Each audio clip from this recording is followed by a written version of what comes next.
Breaking news out of Chicago, Bears faithful. The kind of update that hits like a Soldier Field gust on a freezing night, raw, unrelenting, and full of that gritty fight we all know too well.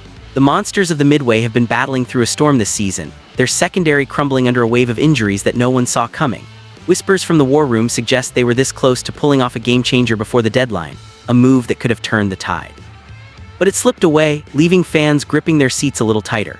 If you're part of this crew, hit that subscribe button, drop a like, and join the conversation. This community runs on real fans like you. Now the name at the heart of this saga, Alontae, the Saints' shutdown corner who nearly became a Bear. Picture this, training camp kicks off and the secondary is supposed to be the rock-solid backbone of this defense. Jaylon Johnson, the all-pro lockdown artist, starts on the non-football injury list, teasing fans with glimpses of dominance before he's sidelined to IR. Then Kyler Gordon, that stud nickel who flies across the field like a shadow, pulls up with a hamstring tweak early in camp. He fights back only to get hammered again, landing him on the shelf too. Rookie Za Frazier doesn't even lace up, parked on the reserve NFI list before the whistle blows. Top backup Terrell Smith. His season ends in a heartbreaking ankle twist. And Tyreek Stevenson, the bright spark who's been dodging ailments all year, stands alone as the last man healthy heading into Week 10. It's a nightmare scenario straight out of a defensive coordinator's worst dream. The Bears' pass defense, once a point of pride, now leaks like a sieve under the bright lights. Every Sunday, opponents carve through the air game, exploiting the gaps left by this injury-riddled unit. Fans in the stands at Soldier Field feel it, the frustration building like thunder over Lake Michigan. You've got that pit in your stomach watching deep balls sail untouched, interceptions turning into touchdowns. But here's where the intrigue ramps up. Amid this chaos, the Bears' front office didn't sit idle. They dove headfirst into trade talks, eyes locked on bolstering that secondary before the deadline buzzer. Enter NFL insider Ian Rappaport dropping the bomb on November 8th.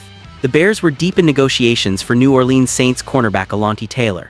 Sources say it was real deep, serious conversations that had the war rooms buzzing from Chicago to the Bayou. Taylor, at just 26, is a second-round gem from the 2022 draft, picked 49th overall by the Saints.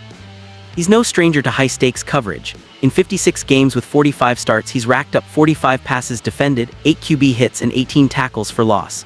The guy can press at the line, shadow and man coverage, exactly the versatile weapon Chicago craves right now. What made this fit so seamless? Familiarity. Taylor spent his early years under the watchful eye of Dennis Allen, now the Bears' defensive coordinator, back when Allen was calling shots as head coach in New Orleans. That connection isn't just a footnote, it's a blueprint. We've seen Allen's influence already this season. Remember the swift signing of C.J. Gardner-Johnson in free agency? That was Allen's stamp, pulling in a player he knows inside out. Taylor would have been the next piece, sliding right into the scheme like he was born for it. Imagine him lining up opposite Stevenson, locking down receivers while the front four, Montero, Sweat, and the crew pile on the pressure. The possibilities had Bears Nation dreaming big. But alas, the deal crumbled. No last-second heroics, no smoke-and-mirrors extension to seal it. Instead, Chicago pivoted, snagging pass rusher Joe Tryon-Shoyinka from the Browns. A solid get for the edge, sure, but it doesn't patch the holes in the back end. Why did it fall through? Taylor's in a contract year, primed for a payday this offseason. The Saints, maybe sensing his value skyrocketing, held firm. Or perhaps the ask was too steep for a secondary piece when the Bears' priorities shifted. Whatever the reason, it stings. Fans are left wondering, was this the missed opportunity that haunts the playoff push? Zoom out to the bigger picture. This pursuit screams desperation, and rightfully so. The Bears entered 2025 with sky-high expectations after a rebuild that felt eternal. Caleb Williams under center, a revamped offense humming, but the defense, it was meant to carry the load early. Eberflus' system, now infused with Allen's aggressive twists, promised chaos for quarterbacks. Yet here we are, Week 10 looming, and the secondary is a shell of its potential. Jaylon Johnson, that Wisconsin product who earned all-pro nods with his ball-hawking instincts, watching from the sidelines. Gordon, the agile slot maestro, rehabbing yet another soft-tissue nightmare. Frazier, the fresh-faced rookie with untapped speed, idled before he could contribute. Smith's ankle injury, brutal, season-ending finality that rips depth to shreds. Stevenson's resilience is admirable.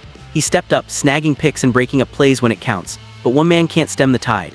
Opponents like the Ravens in that October 26th clash at M&T Bank Stadium exposed it all. Head coach Ben Johnson pacing the sidelines, eyes locked on a unit that's fighting but fading. The stats don't lie, pass yards allowed spiking, completion percentages against soaring. It's not just numbers, it's the soul of the team fracturing under the weight. And through it all, the Bears' brass showed fight. Diving into those Taylor talks wasn't panic, it was calculated aggression. Rappaport's report paints a picture of a front office unwilling to fold. They weighed the cost, the fit, the timeline, Taylor's contract year making him a rental with upside. In a league where secondaries win championships, this was no small swing. Dennis Allen's sway in personnel. It's paying dividends, signaling a new era where the DC isn't just scheming, he's shaping the roster. Gardner-Johnson's arrival was the appetizer. Taylor could have been the main course. As the deadline dust settles, the emotional toll on Bears fans is palpable. You've got that loyal crew in the South Loop bars, jerseys faded from years of waiting now gripping hope by a thread. The monsters of the Midway aren't just a slogan, they are the heartbeat of the city, forged in the grit of those concrete jungles and windy winters. This news hits different because it's not just about a trade, it's about survival. Will this secondary hold? Can Stevenson carry the load while the injured heal? The questions swirl like the autumn chill off the lake, but let's not bury the lead on the what-ifs. If Taylor had landed in Chicago, how does the season shift? Suddenly, the pass rush finds more breathing room, Williams gets cleaner pockets on the flip side, and the playoffs feel tangible. At 26, Taylor's in his prime, versatile enough for zone drops or man-press battles. His tape shows a competitor who thrives in Allen's system, reading routes like a book. The Saints' loss could have been Chicago's gain, injecting stability into a unit that's been anything but. Word count for Block 1 approximation, 1,400 words. Actual count to be ensured in full expansion. This failed pursuit doesn't end the story, far from it. As Week 10 approaches, the Bears turn their gaze to the waiver wire, free agency scraps, and that looming workout with Asante Samuel Jr. on November 11th. Samuel, the former second-rounder out of FAU, brings a pedigree of ball skills that could ignite the secondary. He's bounced around Chargers Patriots practice squad, but his tape flashes elite traits, 360-degree awareness, 12 picks in college, and that knack for jumping routes. With visits lined up in Carolina, Green Bay, Minnesota, San Francisco, and Pittsburgh, Chicago's got competition. But if they land him, even short-term, it buys time for the walking wounded to return. Rappaport's framing of Taylor as a legit name underscores the Bears' unease. Even with Johnson, Gordon, Smith, and Stevenson locked in long-term, the injury bug has bit hard. Gordon's hamstring woes, a recurring theme since his Washington days, versatile but fragile. Smith's ankle recovery, months away, leaving depth thinner than a goal line stand. This isn't complacency, it's a front office acknowledging reality.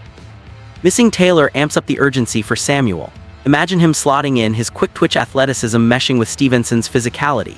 It wouldn't fix everything, but it'd be a bandage on a gaping wound. Peering into the offseason crystal ball, the Bears CB room needs a makeover.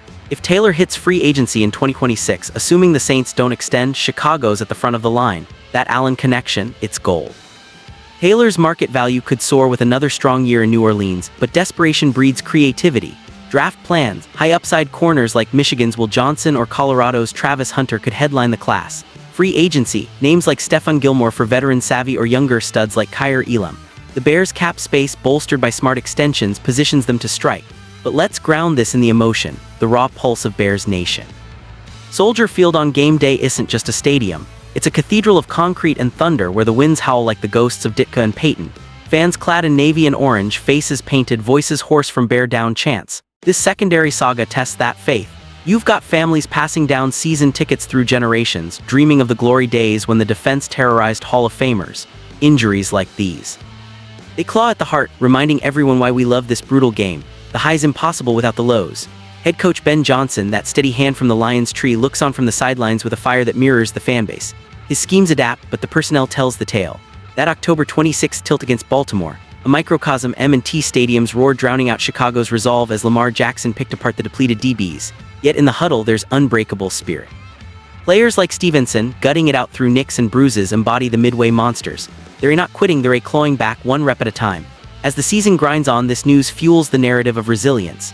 The Bears traded for Tryon Shoyinka to juice the pass rush, smart complementary football. Pair that with potential Samuel infusion and the secondary stabilizes. Long-term, Allen's influence ensures the unit rebuilds smarter, tougher.